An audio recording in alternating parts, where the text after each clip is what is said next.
I'm Jeremy Greer. And I'm Gary Butterfield. And this is Days of Future Cast, the podcast where we talk about comic books. We're in something that Gary has called Ladies Month, which I do not like. I don't like that term at all, but Gary did it, so now we're stuck with it. Just sounds bad. But we're doing the first appearances, and we're looking at the Avengers Annual number 10 from 1981 with the first appearance of Rogue, who has the coolest Rogue haircut, I think. I like this. I like and this. And it also comes off pretty well. Yeah. And first appearance of a Columbia 10-speed racer. Yeah. They can win right on the cover. They're advertisements that are part of the cover for their flagship comic. Can you imagine how desperate they were for money? I love this cover. Witness the Invincible Iron Man knocked out of action. I love it, dude. This is so good. They just show him lying on his back. Iron Man is so funny in this comic. Iron Man is hysterical in this. They just literally, they use him as a bomb. They use him as like a rock. Yeah. It's just it is the best use of Iron Man that I've seen in a long, long time. Everybody, honestly, this is just like Avengers get their ass kicked, because that is all that happens in this 40 pages over and over and over again. Like, they just continually get their asses and then kicked. Emotionally do. They get physically beaten up, and then Carol Danvers tells them that they fucking suck, and she's right. And she's right. And Absolutely. then the comic ends. Oh, man. Remember when we were doing AVX, Rogue was like, I beat the Avengers once. There was that issue of Wolverine and the X-Men that had all the flashbacks to this. Yeah. Do you remember that? Mm-hmm. Yeah. It's cool. I've never read this before. It was cool to actually read what I was referencing. Yeah. I enjoyed this comic book a lot more than I thought it was, especially when I opened it up and was like, oh, it's 40 pages. Oh, but it actually, it reads really quick. I think it's really fun. Like, the art's good. Like, I had a really good time reading this. This is great. I also have Chris Claremont and Michael Golden. Yeah. I also have a weird thing with Spider-Woman where I just don't think she existed until the year 2000. So, I don't know why. Part of it does feel like she was incepted. Like, she's a big deal in this comic. Mm-hmm. The comic loves her, and her outfit hasn't changed, which is real weird. Yeah. Like, this is exactly what Spider-Woman has always looked like. Like, I know there's a black costume Spider-Woman, but this looks, the Spider-Woman who Clint Barton was fantasizing about in AVX is exactly this Spider-Woman. Yep. Jessica Drew. We start out real rare that a costume lasts that long. I agree. Yeah.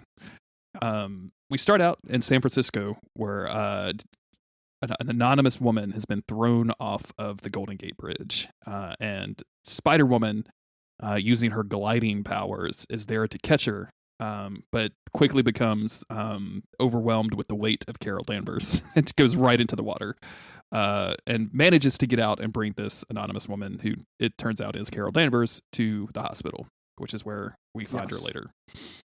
Did you notice the cameo appearance from baby Madeline Pryor? I did. I don't know when this is what's happening here. I know Madeline Pryor was a clone of Jean Grey, so maybe she had to grow up and stuff, but I don't really know what was happening with the X-Men at this time. I do not so either. We could probably figure it out real quick, but yeah, I don't know why there was a baby Maddie Pryor at all. Yeah, the tiny Madeline Pryor is like, I'm Maddie Pryor. I've been sick, but I'm better now. And the cop goes, so I see. Yeah. And then that's the end of that subplot. Yeah. I typed in baby Maddie Pryor, and it brought me to somebody's Twitter page, a social media specialist at Princeton. That's not who I'm looking for, Maddie Pryor. Spider-Woman's hanging around waiting for the person she rescued to come back. She doesn't recognize her. It's important, and they find out this is Carol Danvers. We find out that when she was thrown in the water, everything was taken. Her ID was taken. Her clothes were stripped of their labels. They wanted her to be a Jane Doe. Yeah. And she's in a coma. There's brain damage. They can't wake her up. So Spider-Woman's like, I know somebody who can do it. The X-Men. Yeah. I'm going to call my buddy Charles Xavier. So we jump over to the X Mansion, which has been recently destroyed. I remember reading this comic that this happens in, where Kitty and the demon stalks Kitty throughout the whole, and destroys the entire place. That's a really, really good issue. So yeah, that was one of the ones, how sometimes you'll read an homage or come across an homage to something and then get the original. there's like a 90s homage to that, which is Jubilee being stalked by Sabretooth. Yeah, I remember that. Through the mansion. Mm-hmm. Yeah, it was like a very famous 90s issue of the comic. And I read that and I was like, oh, this is so cool. And then when I was online doing my, early online stuff, so I was just like looking up, just putting X-Men into Yahoo search and just reading anything that popped up, saw that it was an homage to that issue and then looked it up. It was real fun to go back and see that the original. I did a quick search. This is not Madeline Pryor. This is just a different character named Maddie Pryor. And it was apparently just a little joke by Chris Claremont, who named both of these characters after a British singer named Maddie Pryor with an I instead of a Y. Bad joke, Chris. It says this was an in joke by Chris Claremont, and I really think they should put quotes around the in joke part because what's the joke? I named a chick. Well, this character is Billie Eilish, and this character is Billie Eilish, but one of them is the Goblin Queen. Yeah. So the X-Men are repairing the Danger Room, which has gotten all fucked up, and there's like a lot of time spent about like plugging this thing in and it not working and it exploding and people being kind of just generally cranky about it. And Kitty has some guilt. Peter's like, I've just been holding up this big thing since breakfast. And she's like, oh man, Peter sounds mad at me. It's all my fault with that stupid demon. And Storm walks up and goes, true. Yep. That's the first thing. I love it. But then she says, the school was wrecked, but the only, that could be replaced. We love you and you survived. Storm and Kitty are good friends. Professor Xavier says, like, I'll be there right away. They accidentally blow up the Danger Room thing they're trying to do. Mm-hmm. I also love this where Kitty probably gets knocked back and Professor Xavier mentally tells everyone, I've mentally examined her, Storm. She's unhurt. Oh, good. Thank you. Thank God. Thank you, Physician Xavier. You really appreciate that. I feel super comfortable with you just doing that whenever you want. Yeah, that seems super great. Yeah, excellent. So nothing really stopping you from doing that, huh? Like you kind of don't let us make anything out of that Magneto helmet. So that's interesting. So Xavier shows up and he shows up in California. And while the cop is talking about, getting in touch with Danvers' next of kin, Xavier starts talking to Spider-Woman in her head. Yes. And is like, it's not brain damage. Her brain's like just been erased. Yes. There's nothing there. And he says that it's the only thing that he can pick up is a residual image, and it's of our favorite character, Rogue, who looks much different. Yeah. And then we jump into Chapter 2, which is Captain America getting his ass kicked. Yep, Captain America gets thrown through a wall by Rogue. Mm-hmm. Rogue is here. This is her kind of jerkin, outfit. Yeah. But then the biggest difference is the short pushed back hair. Mm-hmm. You think this is slick back? This is push back. And sinister smile. Yeah. Because remember, Rogue used to be a villainess. Mm-hmm. And she knocks him out, grabs him by the wings, and kisses him, absorbing all of his powers. Yep.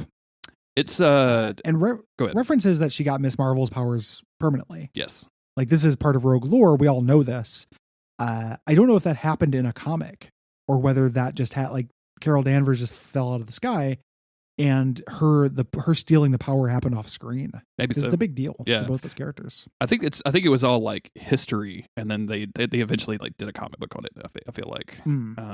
Yeah. But Carol Danvers is like probably one of the most maligned women in all of comic books, just for the shit that they make her that Chris Claremont has put her through. Like it's not good, fam. As we're going to learn a lot about in this issue. It's rough. Even though again I love that scene. Yeah. Like it's very good. It feels very modern. This is back when Rogue used to kiss people to get their powers. That was her thing for a long time.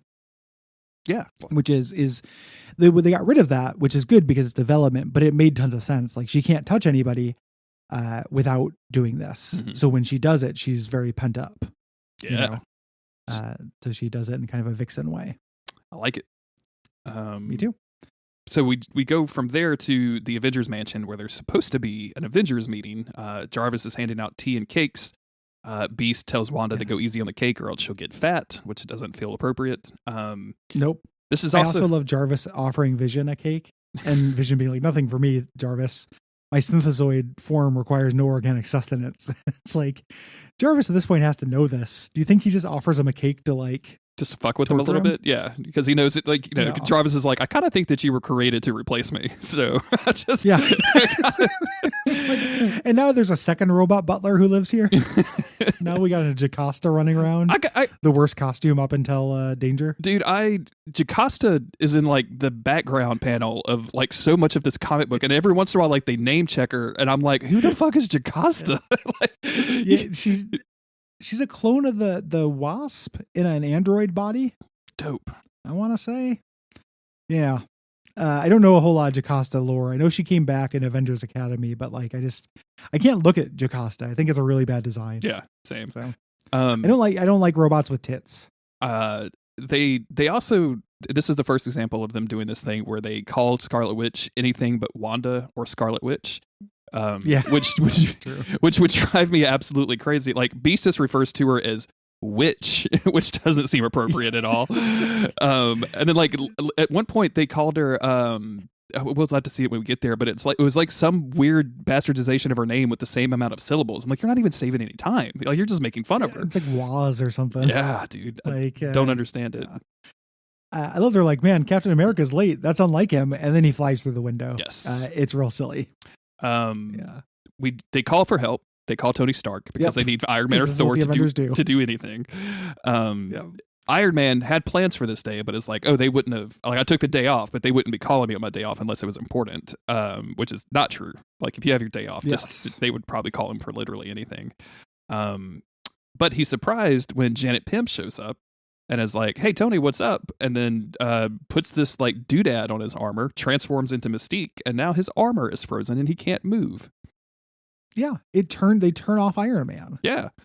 Why did no one else think of this? This is like the easiest thing that I've ever seen, man. Mystique just took down Iron Man. Like, no big deal. It's so good. They're calling Thor, and they need Thor to turn into his alter ego at this point, Donald Blake, because he's a doctor, and they need somebody to help Captain America. And I just imagine Beast being like, "I'm right fucking here." I'm like literally in the room. Yeah, like this is before Beast. Like Beast was like smart in the X-Men. And he joined the Avengers to be like a goof off himbo. Yeah. For a while. And then joined the X-Men again to be the smartest guy in the X-Men. The smartest guy in the universe, basically. Like, so, like Reed Richards. Like, I mean, like, it's so weird. His personality in the Avengers is so. I've never liked Beast being in the Avengers. Like, it's always bothered me, even as a kid. I was like, I don't even want to. It doesn't make any sense. I don't even want to read those issues. 13-year-old Jeremy says. So like Thor lands at this point, back, and he's like, I'm going to turn back into my doctor form, lame doctor, lame physician. That's because he walks with a limp. Their words, not mine. And him turning into a human gives Rogue the opportunity to smack him on the back of the head. Yes. She's very quickly tackled by Jessica Drew, aka Spider-Woman, who has just said she made a really quick trip with Storm and the Blackbird to get to the East Coast back from San Francisco. Bro can't absorb any of Jessica's powers because Jessica has clothing on. Damn, it's the counter to Rogue. Mm-hmm. Being dressed. More people should wear clothes. Yeah. Dr. Blake was out of it. Quickly finds his staff or his cane or whatever, turns back into Thor just in time for Rogue to absorb all of Thor's power. So now she's got Miss Marvel, Captain America, and Thor. Yeah.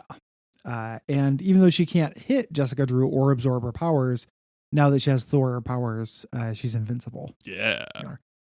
And she proceeds to body the Avengers. Dude, this punch to fucking Vision is so hilarious. I mean, it looks like he's smacking into the ground at 100 miles an hour. It's fucking hysterical. Yeah. She's like, oh, he's a synthezoid. I can't absorb his powers. I'll hold up Thor for a second to distract him and then sock him in the face. Perfect. And knocks him out. Wonder Man shows up. She also can't absorb Wonder Man's powers. Wonder Man is made of energy, but that doesn't mean she can't throw Wonder Man because she's Thor now. Yeah. So she throws him into a dumpster. She literally dumpsters him. Literally dumpsters the guy. It's very funny. I stand one queen and her name is Rogue. This is amazing. Yeah. She's great. This is a good comic. There's a little bit of exposition between Hawkeye and Spider-Woman, Rogue jets. At this point, she's like, I can't take them out. I can't risk this. Hawkeye and Spider-Woman are like, why are you here? And she's like, oh, I'm checking in on Carol Danvers. Miss Marvel. We go to chapter 3, and we are in the Avengers science lab, and this blew my fucking mind. This is so goddamn weird. I was like, oh, this is just gonna be a non sequitur, and then they call it out at the end, which I'm very happy with. But man, were you surprised by this? I knew about this. So okay. I listened to a podcast talking about this one time because I was like, I remember seeing like the title of the podcast or something. It was one of the Explain the X-Men podcast. And they were talking about this, and they did like a deep dive into the history, and they were like, this is, and I think like the tease was like, this is so unimaginably fucked up. Like you don't even know. And this is like really only deals with half of it, because there's the whole thing like when her personality starts coming back and she has like dual personalities, and like it's awful, the stuff that they did to Carol Danvers. So yeah, I knew about this and was still like kind of taken aback that the Avengers are just very bluntly like, yeah, she had a baby in like 2 hours and it grew to a man, and then they fell in love and we just let them go off together. Like, what? They're explaining this to Spider-Woman, and I want Spider-Woman to be like, oh, wait, what? Earth's Mightiest Heroes did that? Captain America signed off on this, huh? Yeah. The guy who can't control what prison Cyclops goes into is like, yeah, that's sure. Yeah. Yeah, that seems good. Seems fine. And later when they call him out for making jokes about it, like basically it's Immortus, the son of Immortus, who is also King the Conqueror, a different alternate reality version, got stuck in a dimension to get and fell in love with Carol Danvers in his head. To get to her, he impregnated her with a baby version of himself. Yep. Which she then carried to term after a couple of days, and then fell in love with. Yep. While they were fighting dinosaurs because the time stream broke. Yeah. What the fuck, man? That's all that Clint wants to talk about. He's like, man, this, I don't really know what was going on with Carol, but like we had to fight dinosaurs. This was weird. This is super weird. I don't know what's going on, guys. I got to take a nap. Clint's sleepy. This all finishes with, and then at the end of this, we were all kind of surprised that Carol volunteered to go with him, and like that maybe they lived happily ever after. We hope so. We never really bothered to check. Like, what the fuck, man? Like, not a phone call into Planet Limbo? Like, what the hell? Check on your girl. Yeah, it's pretty gross at this point. They call up Beast. Beast is actually being a doctor for the Herd Avengers because Donald Blake's not available. He's the understudy. Mm-hmm. Like if we heard from Iron Man, no, Iron Man has been out of commission. Jacosta's there just creeping in the background, by the way. Just like one of these panels where she's just there and I don't know why. Like, it's hilarious. Yeah. She calls out what's happening a lot during the next scene, which I also don't get. Spider-Woman figures it out at this point, like where they're gonna go. They're tracking Rogue, and they can do that because she has Kree energy signatures, and she's heading towards Rikers Island, the Supermax supervillain prison in New York, Marvel Universe. Beast calls Spider-Woman Dark Angel in this scene. Everyone does. The narrator does as well. It's like the Dark Angel swoops and dives. Yeah, Dark Angel, Spider-Woman in a red suit. Everyone's in love with Spider-Woman in this. I guess so. They're on the way to Rikers, and they have a rad ship. Just a random. This is Rogue, by the way. Yeah, this is Rogue. And the way they're going to break into Rikers is my favorite way to break into Rikers, which is to take the inanimate shell of Iron Man with Tony Stark inside and throw it at the building from on high, and use him as a bullet. Just use him as a bullet. Bombs away, sugar. Happy landings. And he's like, this is infuriating and embarrassing. I love it so much. Every Avengers issue, it should be a running gag where they just humiliate Tony Stark every single issue. They're so garbage in this issue. Yeah. It's so funny. Like shitty Avengers. This is something that could have been accomplished by an anvil, or a post office box, or a 10-speed bike. Like you could or a free 10-speed bike. Hell yeah.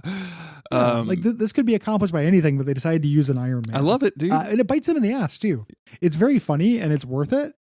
It's absolutely the wrong move. Oh yeah. Like they should have thrown him into the water and drowned him or something, They didn't do that though, did they, Gary?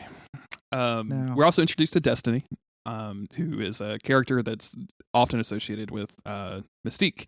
Mystique's wife. Mystique's wife, like basically, and is can see the future, like can see probabilities of the future more or less. So can kind of predict what's going to happen.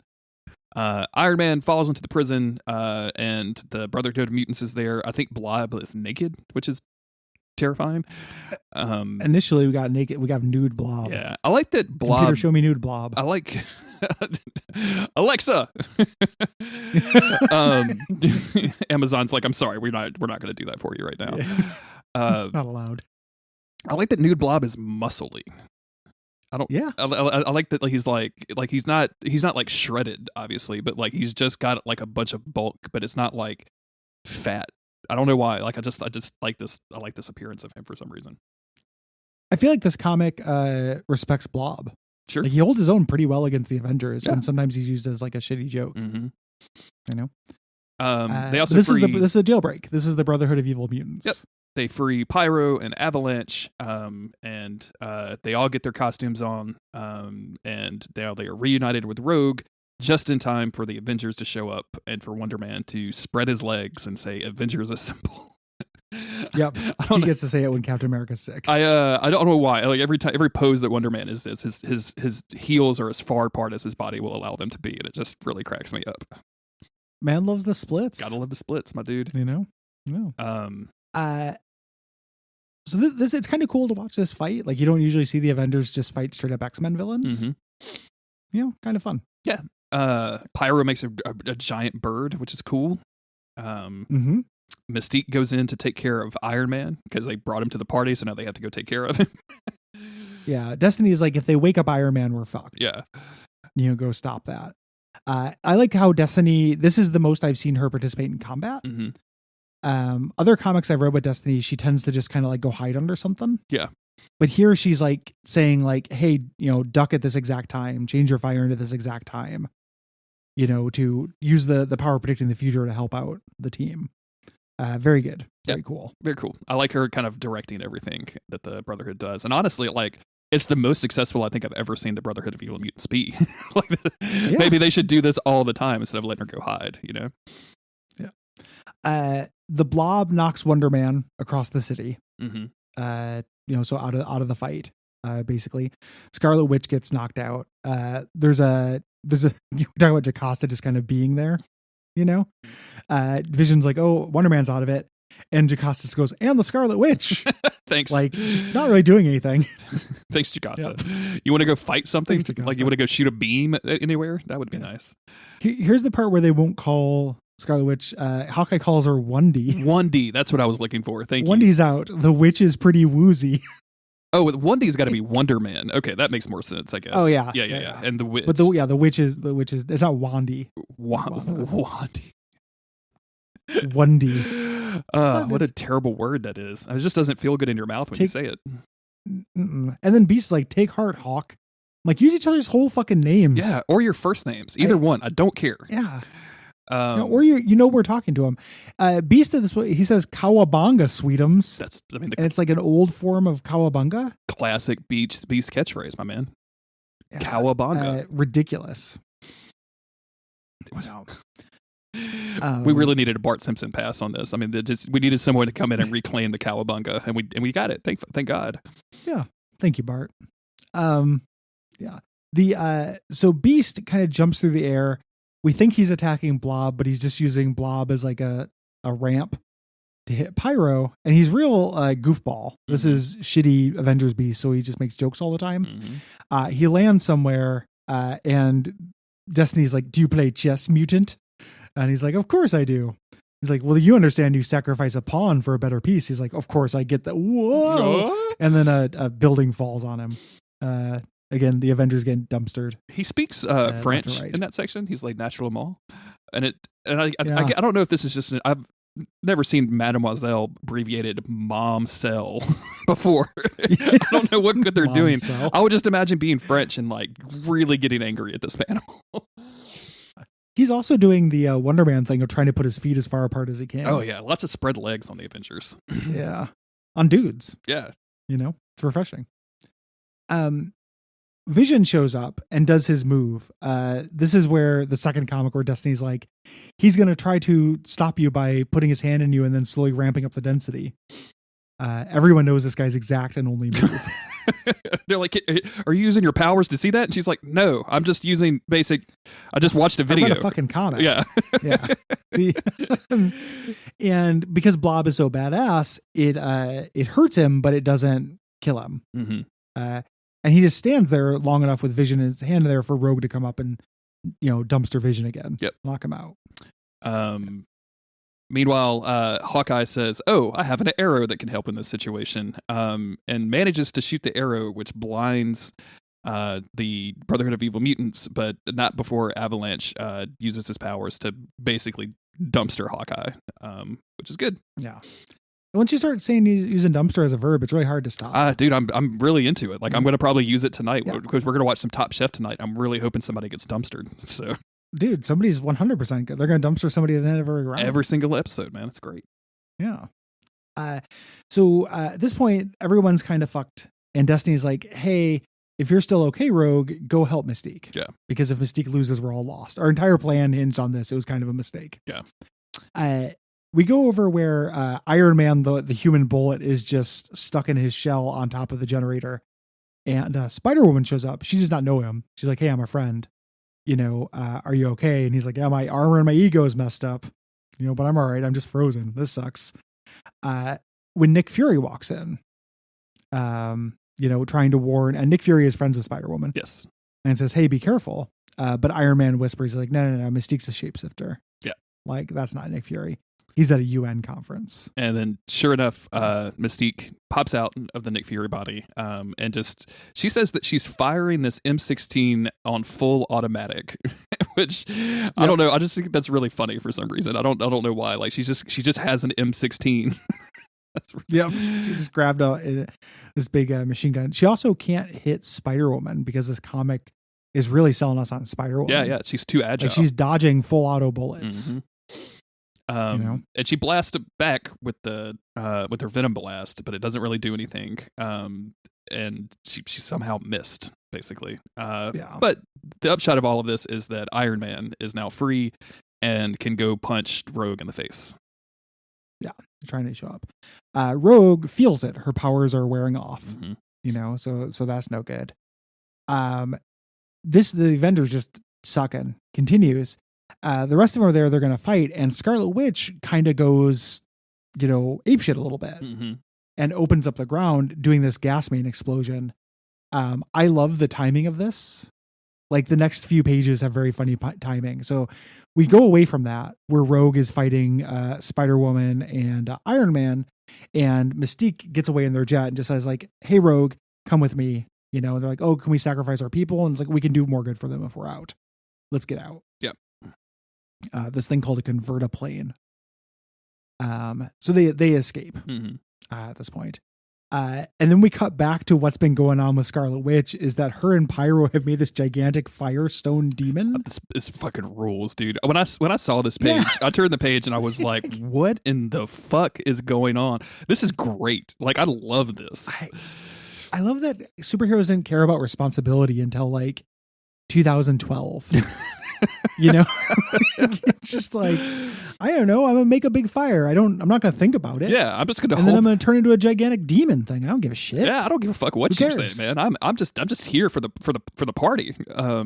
Yeah, this is so good. Like, she's just holding her hands out and doing some magic on some fire, and it just turns into like this living. They say that like this living fire creature turns into unliving stone, which is what allows Iron Man to come and explode it, presumably sending just shrapnel of molten hot stone across whatever courtyard they are in, like into all of the surrounding buildings, right? Yeah. I love it. And then the timing, again, the timing of this being very funny. So he knocks everybody out. Hawkeye just hits Pyro in the head with a bonk arrow. Perfect. To knock him out, which, like, why didn't you try that before? And then Wonder Man shows up and he's carried this gigantic silo of water all the way from wherever he's like, you guys won't be needing my help against Pyro, will you? Just too late to the party. Very good. Beast makes a Wizard of Oz joke, which doesn't land for me at all. Sorry, Beast. Try again. Oh no. You're gonna have to do better, buddy. Everybody, they've gotten their up. They've decided, the Avengers have decided to win. Yes. At this point, the Blob steps on Vision, but Vision turns intangible and zaps him with his eye rays. He didn't do his one move. And then the Vision and Jocasta gets to be a turret in this. They fire at the ground under the Blob, create a little pit, which then the Scarlet Witch turns the monster thing into dust, which then Wonder Man pours water on. Yeah.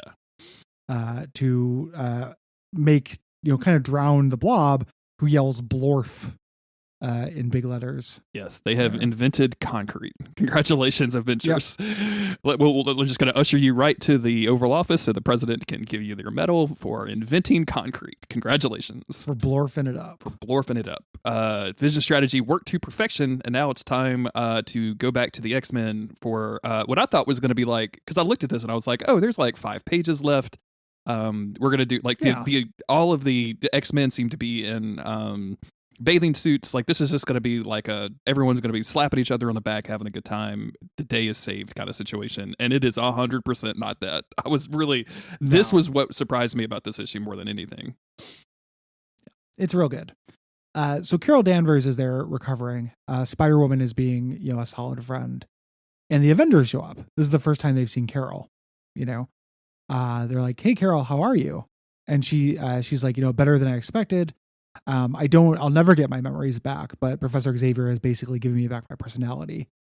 And I'm learning, how I am, and who I am. And Hawkeye's like, you're looking good, which gross. Yeah. He's like, what happened to Marcus? I figured we wouldn't see you two lovebirds again. And it starts getting like, there's a shade of darkness. He's like, I'm sure you didn't, Marcus is dead. And the Avengers start saying like, I'm sorry, your boyfriend's dead. Which is exactly the wrong, is not what's being communicated. And when she kind of breaks down a little bit here, and she starts crying, and Thor comes over and was like, dude, be not ashamed of thy womanly tears, Carol. And she just slaps the shit out of Thor. And this felt good. This felt good. Yeah. And this is great. She's like, I didn't love him. Like, I never loved him. You fucking idiots. Do you know what happened? And the Avengers start going, whoa. You said you loved him. And she basically says, hey, not in as many words, like, this is the Marvel universe. Like, if somebody just falls in love with somebody, it seems real weird.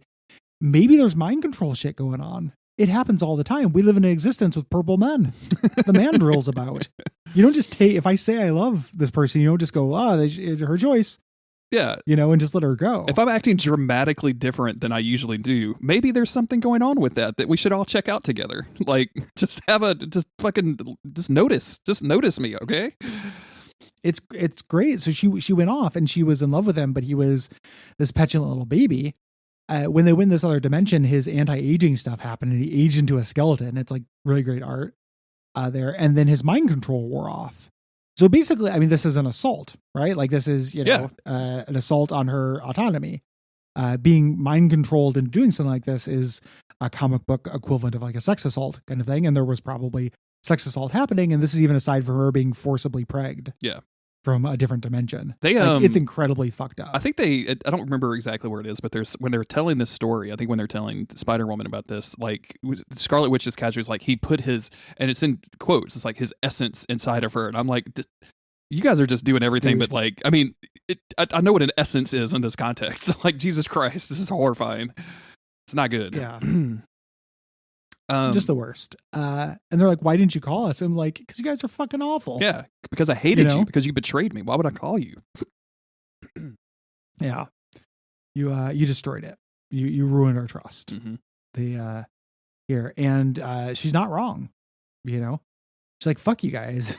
I was pregnant by and she lays out, I was pregnant by an unknown source running through a 9-month term, literally overnight, confused, terrified, shaken to the core of being a hero, a person, and a woman. I turned to you for help, and what I got were jokes. The wasps thought it was great. The beast offered to play teddy bear. Your concerns were for the baby, not for me, and not the cost to me in that conception. You took it all at face value. Horrible. is your mistake and I paid the price. My mistake was trusting you. Real good to watch the Avengers get their comeuppance here. Yeah, absolutely. And she goes more like, there has to be more to being heroes than simply defeating villains. You have a role, a purpose far greater than yourselves, and you have to set examples, lead the way. You represent what we should be, not what we what we should be, what we dream of becoming, not what we are. Basically saying like, it's fine if you punch dudes all the time, but like that's not that you really, there's a lot more to this gig. And I like this. Like I feel like all of the Avengers are shamed at this point, as well they should be, because they just let her go with a fucking supervillain. Like what? Yeah, it's horrible, and it's great. Like Wanda's like, I'm sorry, and they're great. Like she's crying. She's like, I know, I'll be all right. And that kind of like, I know you're sorry, but it doesn't change anything. Yeah, absolutely. Is a very real thing. And the issue ends with the Avengers leaving and being super fucking bummed out. Yep. Like imagine being in the Quinjet and just this ride, it's being the worst. Wanda thinking that Kara was my friend and I failed her. And then Wanda like realizing like, I didn't even realize that I could fail this bad. I didn't realize that I would be put in every single fail compilation on YouTube in 2022. Like I just didn't know that would be a Mortis friend fails comp 2018. L plus ratio plus Wanda plus baby. Yeah. And they're just like, she's right. Like we fucked up, hopefully we can learn from this. And that's how the issue ends. Like this is when annuals were like important big comics, not the weird like late 80s and 90s stuff when they're just side stories. Mm-hmm. I could see this, like you're reading Avengers at this point. Like this is a big deal. This is a huge like a lot deal. Of emotional weight to this comic. I would actually be curious if it like what happens in Avengers. Like does any of this stuff get talked about again, like in the immediate issues, or is it just back to punching like Centurion or whatever? Yeah, I don't know. Since the annual is a separate series, I know that a year from then, it looks like they deal with the follow-up from this. Oh, interesting. Weirdly enough. Like, oh, nope, that was a glitch. It was showing me an old comic. A year from then, they battled the Defenders, along with a character named Nebulon. Nebulon. That sounds like a Doctor Who villain. Yep. No good. Boy, this guy looks great. This is a J.M. DeMatteis comic. This is very different stuff. It's fucking weird. So who knows? But this comic was surprisingly good. This was great. Yeah, I liked Rogue just walking through the Avengers like it was nothing. Presumably they got Pyro right in Destiny. Like they did a pretty okay job, but like Mystique and Rogue are still out there.